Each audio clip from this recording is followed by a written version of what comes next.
Hi friends, good morning. Welcome back to my channel. সবাই কেমন আছেন? আশা করছি সবাই ভালো আছেন, আর আমিও আপনাদের আশীর্বাদ ও ভালোবাসায় অনেক ভালো আছি। আজ হচ্ছে বুধবার, আজ হচ্ছে গণেশ চতুর্থী। তো গণেশ চতুর্থীর দিন কিভাবে আমি পুজো করলাম সমস্তটা আপনাদের সঙ্গে আজকের ভিডিওতে শেয়ার করব। তো চলো শুরু করা যাক।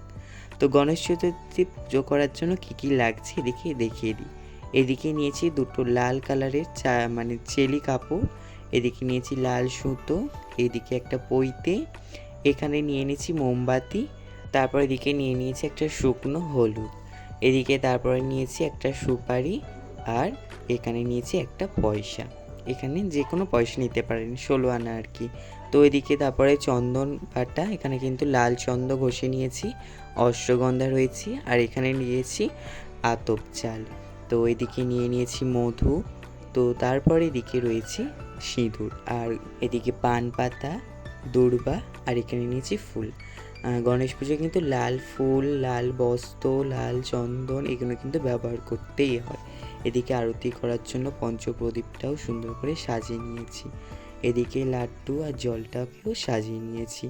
তো চলো এবারে কিভাবে কি করছি না করছি আপনাদের সঙ্গে সমস্তটাই শেয়ার করব। তো এদিকে দেখিয়ে দিলাম কি কি লাগে পুজো করতে, আর এদিকে কিন্তু একটা গণেশ ঠাকুরের পিকচার নিয়েছি, এটা তো আমাদের ঠাকুর ঘরে থাকে, দেখেছেন। তো এদিকে দেখুন যে আতপ চালটা ছিল তার মধ্যে একটুখানি মধু দিয়ে এখানে একটা নৈবেদ্য মতো তৈরি করে নিলাম।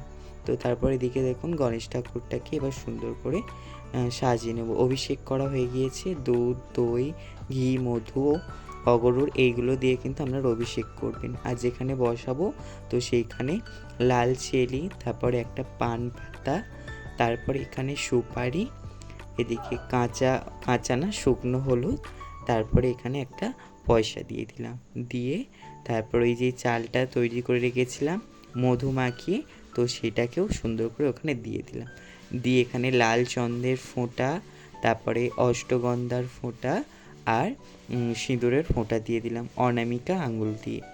যে কোনো শুভ কাজে কিন্তু অনামিকা আঙুলটাকে ব্যবহার করতে হয়। তো তারপরে দিকে দেখুন সুন্দর করে লাল কালারের একটা বস্ত্র ব্যবহার করে নিলাম। গণেশ পুজো কিন্তু অবশ্যই লাল কালারের জিনিস ব্যবহার করতে, মানে গণেশ ঠাকুরের প্রিয় কালার হচ্ছে লাল, তো সেই কারণে। তারপর এদিকে লাল কালারের চন্দন দিয়ে, অষ্টগন্ধা দিয়ে আর সিঁদুর দিয়ে সুন্দর করে শৃঙ্গার করে নিলাম, নিয়ে তারপর এদিকে যেই এটা করে রেখেছিলাম পৈতেটা, তো সেটাকেও সুন্দর করে পরিয়ে নিলাম। তো পৈতেটা আমি করিয়ে রেখেছিলাম আগে থাকতে।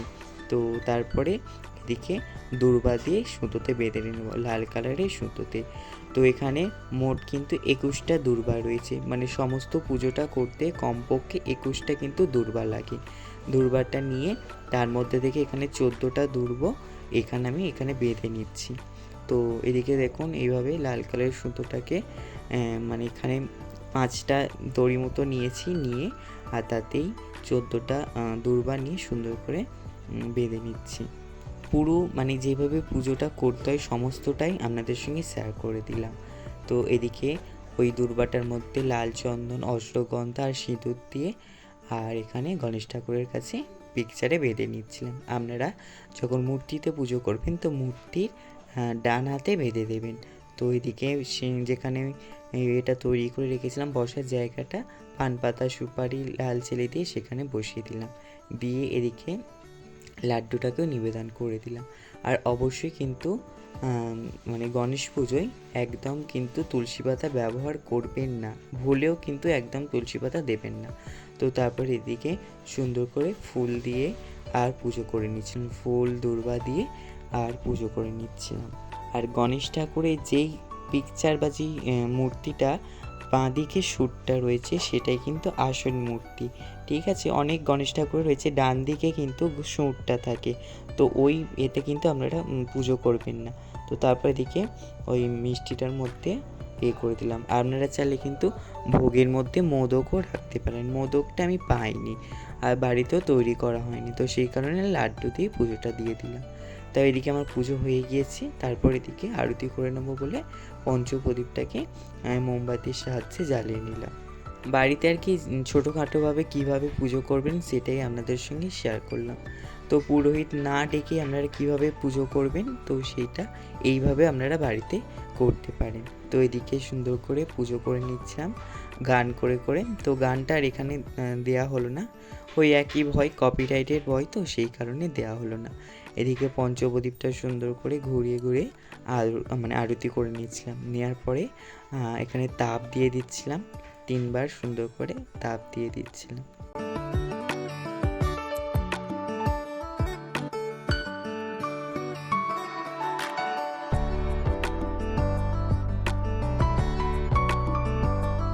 তারপর এদিকে ধূপ দিয়েও সুন্দর করে পুজো করে নিচ্ছিলাম। আপনারা চাইলে কিন্তু ফলও দিতে পারেন, মানে পুজোর মধ্যে ফল, তারপরে ওই মোদক, লাড্ডু, মানে গণেশ ঠাকুরের যেগুলো পছন্দের জিনিস সেগুলো দিয়ে সুন্দর করে পুজো করতে পারেন। তো এদিকে ধূপ দিয়ে আরতি করার পরে এখানে চামর দিয়েও সুন্দর করে আরতি করে নিচ্ছিলাম। তো এইভাবেই আমি পুজোটা করেছি। আর আজকে কিন্তু পুজোও করতেই যেতে হয়েছিল। আজকের কিন্তু ওই গণেশ পুজো ছিল, দুটো দোকানে পুজো হয়েছে আর একজনদের বাড়ি গণেশ পুজো হয়েছে। তো তারপর এদিকে দেখুন ময়ূর পাখা দিয়েও আরতি করে নিচ্ছিলাম। আপনাদের আজকের ভিডিওতে এই মানে কীভাবে পুজো করলাম সেটাই আর কি শেয়ার করছিলাম। তো তারপর এদিকে দেখুন ধুনোটা দিয়েও সুন্দর করে আরতি করে নিচ্ছিলাম। ধূপ ধুনো এগুলো কিন্তু অবশ্যই কিন্তু আপনারা ব্যবহার করবেন। আর আপনারা কিভাবে পুজো করলেন আমাকে কমেন্ট বক্সে জানাতে একদম ভুলবেন না। তো চলো আজকের ভিডিওটা এই পর্যন্ত। ভিডিওটা যদি ভালো লাগে অবশ্যই লাইক, কমেন্ট এবং শেয়ার করবেন। চ্যানেলে যারা নতুন রয়েছেন চ্যানেলটিকে সাবস্ক্রাইব করে পাশে থাকা বেল আইকনটা প্রেস করে অল নোটিফিকেশানটা অন করে রাখবেন, যাতে নতুন ভিডিও পোস্ট করার সাথে সাথে আপনার কাছে প্রথমে পৌঁছে যায়। সবাই ভালো থাকবেন, সুস্থ থাকবেন। আবারও দেখা হচ্ছে একটা নতুন ভিডিওর সঙ্গে। আজকের জন্য গুড নাইট, টাটা।